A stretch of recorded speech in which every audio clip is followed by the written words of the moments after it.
Okay, so to follow up on the last video where we did a deck tech on this new Blitz Rhinar combo list, we're going to actually test it out here today. So we're playing against Biar, right? A few things to note. We're not on any arcane barrier, which means that we can't let this game go too long. We're going to be looking for very aggressive tempo plays.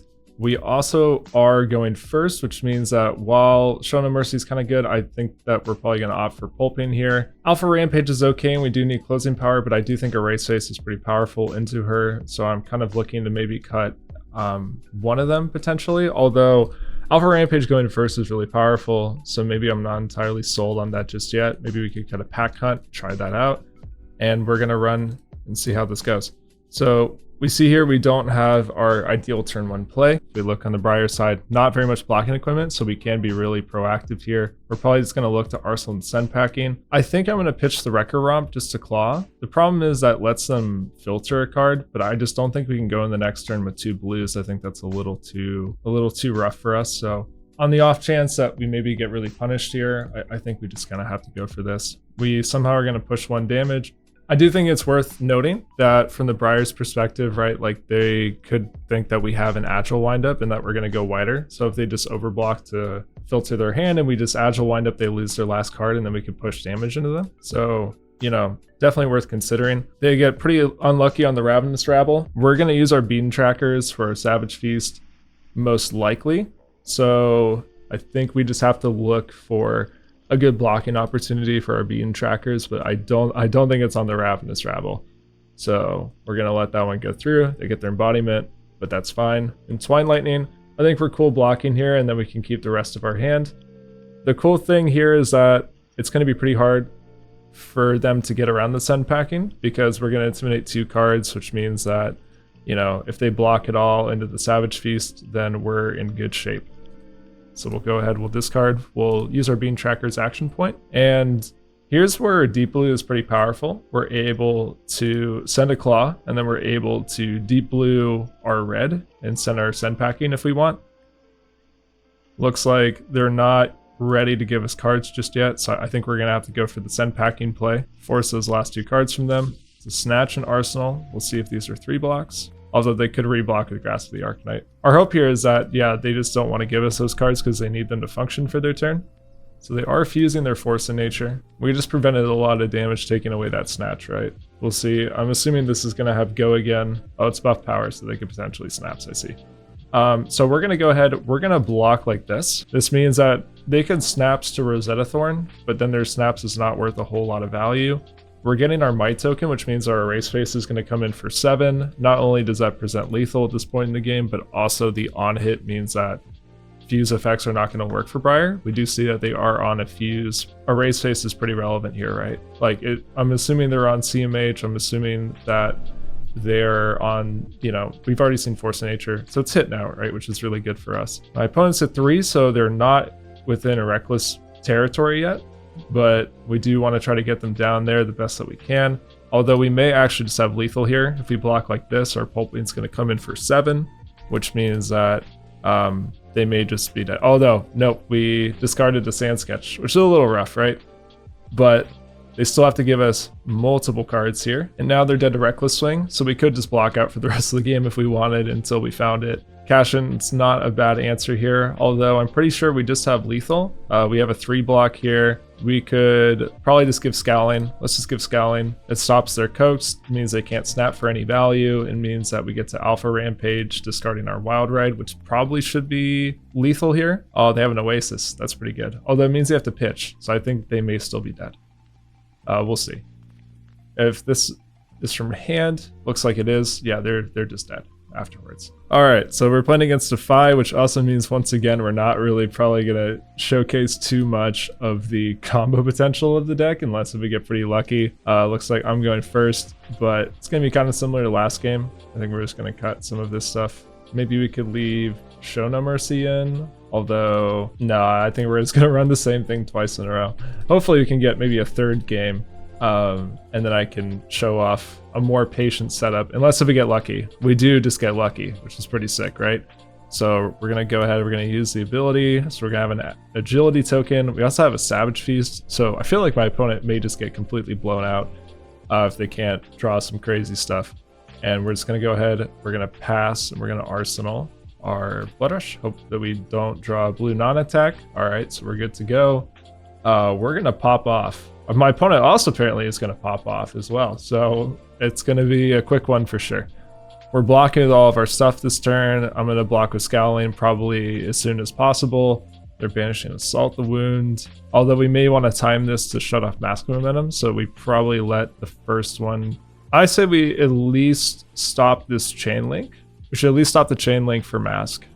I'm trying to think here if it's good enough to use Scowling yet. I think I can wait one more Chain Link. I don't know, actually.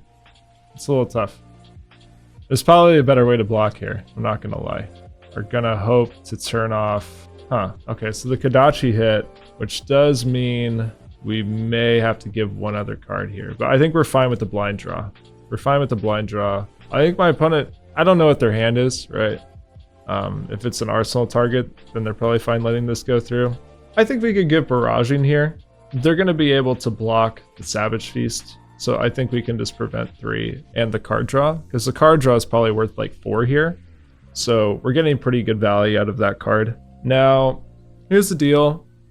Sometimes I would maybe consider to descend the Savage Feast, but like we have Blood Rush, so we got to play this. And regardless if we discard Swing Big or Savage Feast, we still have like our like ideal combo lines here. So I'm fine either way. Obviously keeping Savage Feast is better since we have the agility token, so this is going to be just a lot more powerful. We're probably not going to use Beaten Trackers to the action point. I think if we had 5 cards, maybe we could have, but we can also decide after we see the Savage Feast, of course. Like, a little bit rough, but we can play this, although we have a perfectly fine line here. The only problem is we're gonna burn our agility token. So let's think about this. We can go Claw, Savage Feast. That's 18 damage. The only problem is we have a blind card draw. We'll have nothing floating. So whatever we draw is going into Arsenal, right?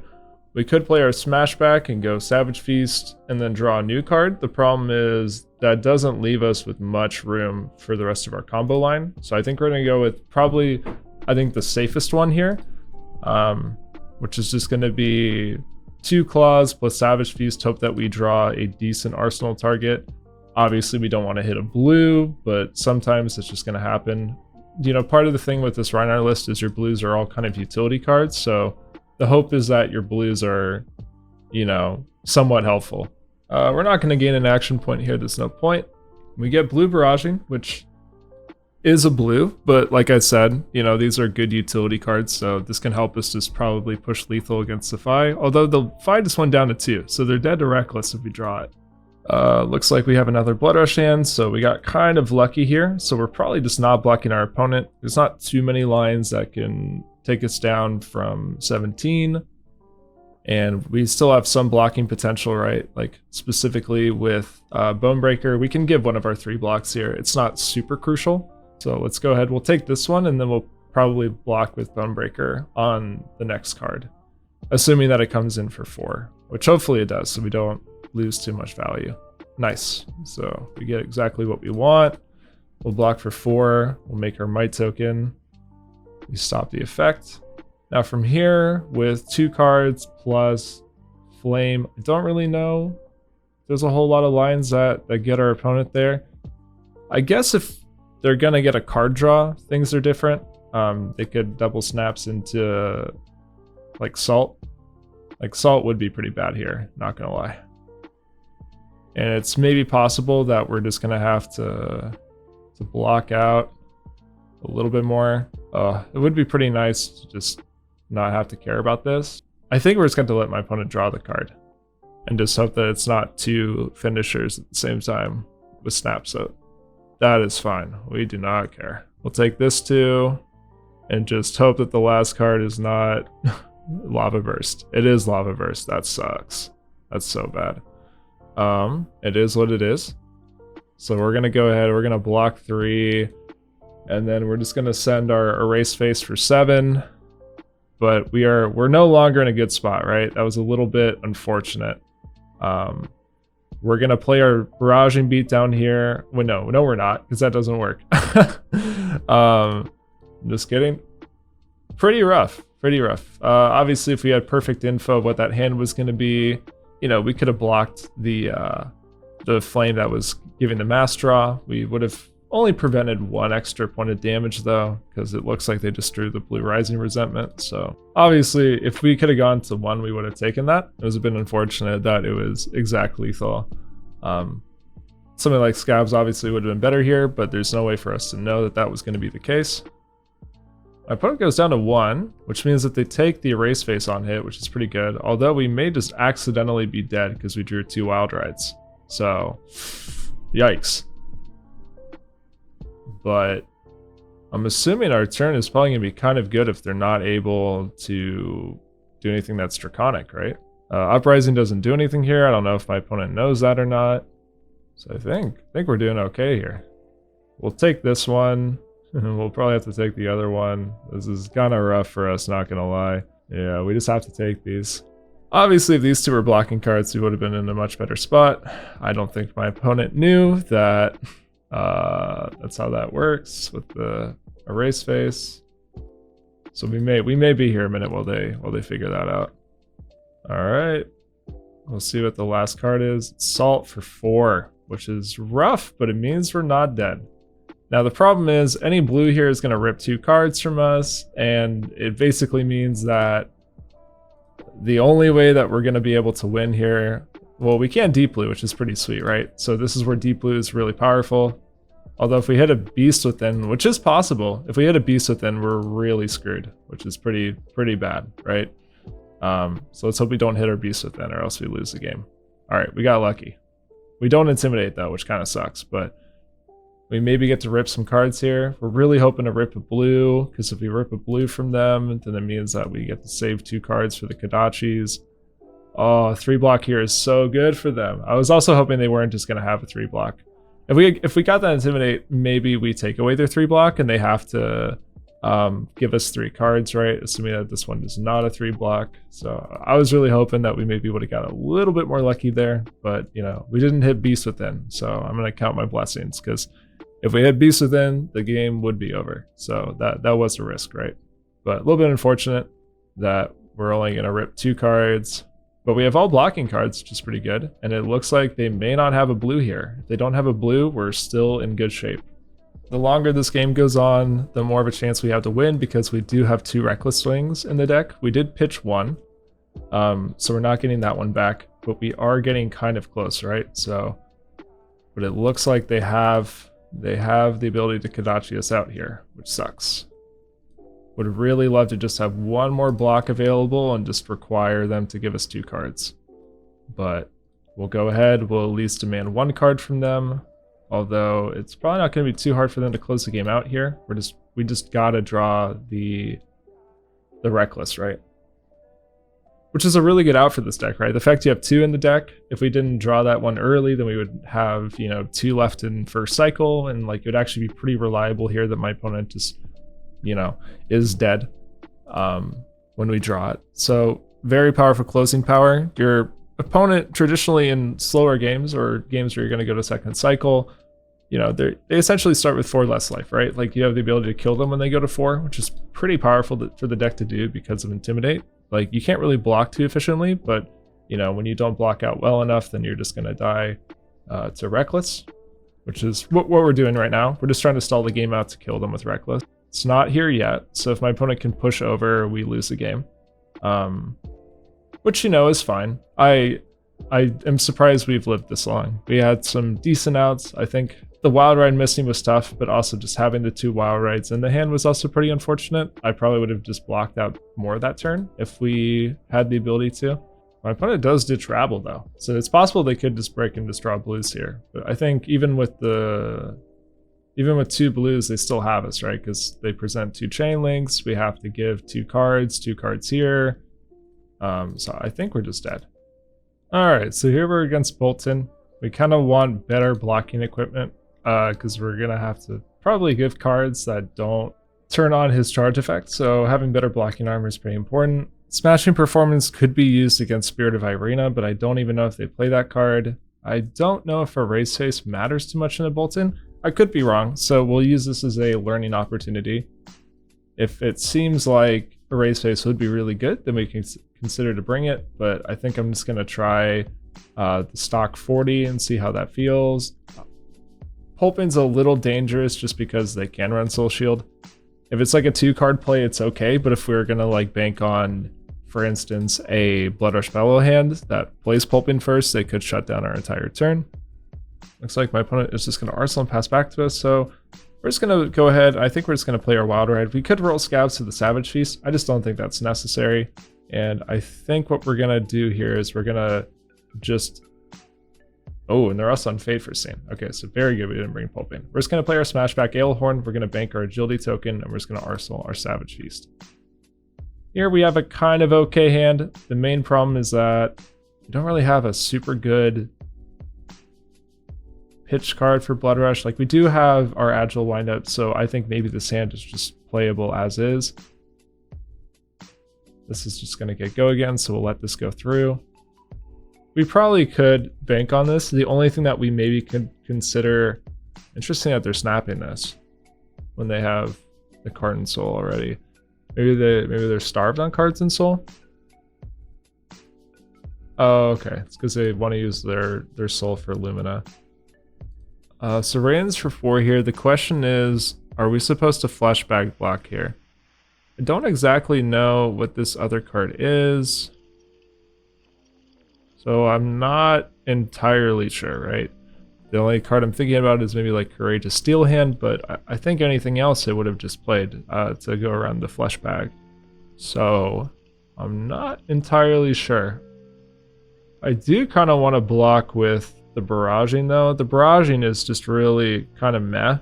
They're gonna block with enough cards, right? Like they're gonna have 2 by the time we send our Savage Feast, so I'm not super concerned about intimidating here.